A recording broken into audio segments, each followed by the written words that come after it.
umaga sa inyong lahat. It's really sunny now. And we're heading to Divisoria and I'm with Ate Rita.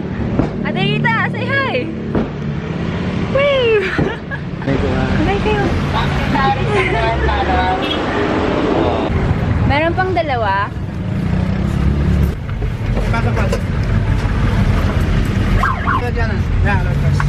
Dalawa.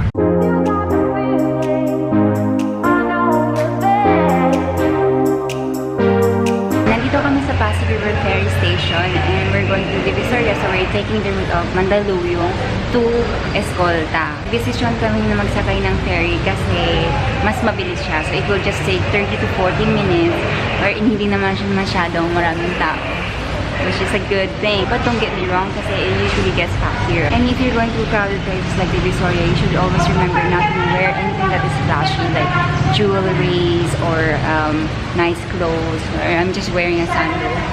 This is my outfit. And the fare to go to Escolta is just 45 pesos, which is not much naman, diba? So if you want to go to Divisoria, you can take the ferry because I think it's the fastest way to go there.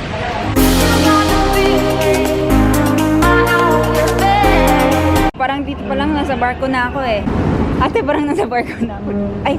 Ay, gumagalaw din para sa...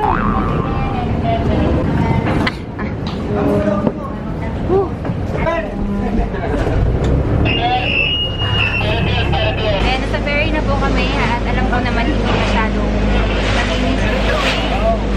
Pero okay pa rin na hindi naman ko lalangoy dyan unless if I'm going to be challenged. Yun na lang pumayag kasi mama sir.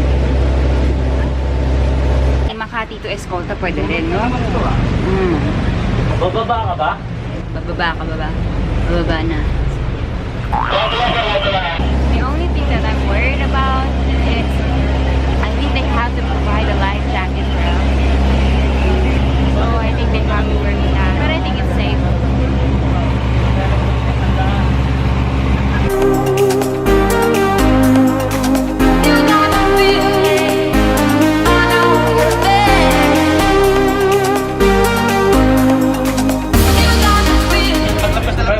Paglampas natin ng tulay dyan, bawal na po yan. Bawal na po. Okay po.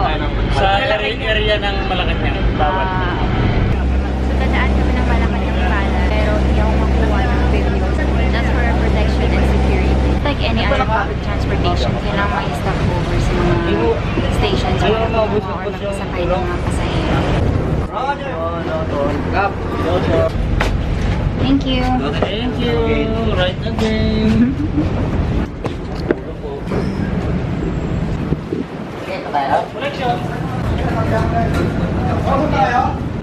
Para pumunta ng Divisoria, kailangan pa namin sumakay ng isang jeep.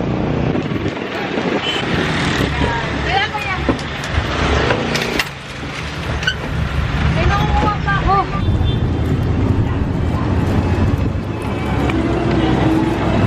Nakalimutan ko, hindi pa pala kami kumain. Kain na kayo rin. Ayun, Makto! Kasi karalan eh. Ate, saan po yung 168 dito? Unang kanto pa. Unang kanto. Salamat po. Ito na naman mababangga dyan.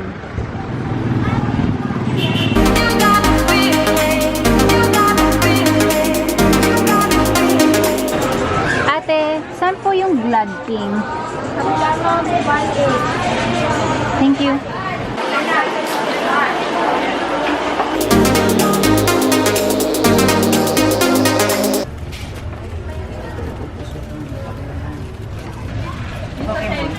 Okay naman siguro ito. Ayan, malapit naman po kulay. Okay na tayo.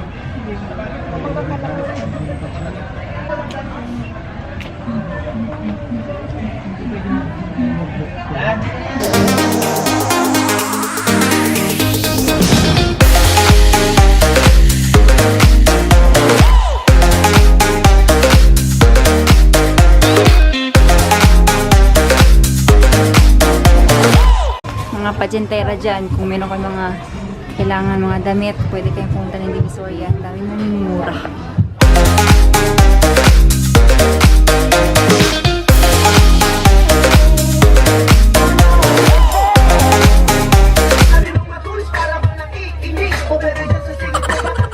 Oh look, it's Christmas. Christmas already. Time flies so fast.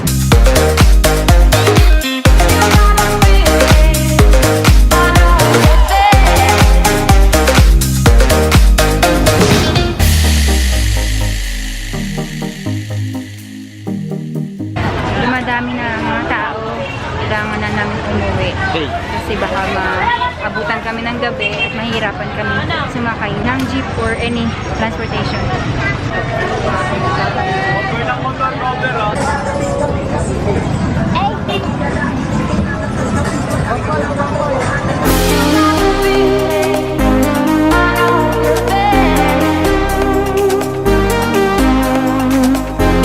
At dyan po nagtatapos ang aking vlog. I'll see you soon. Bye!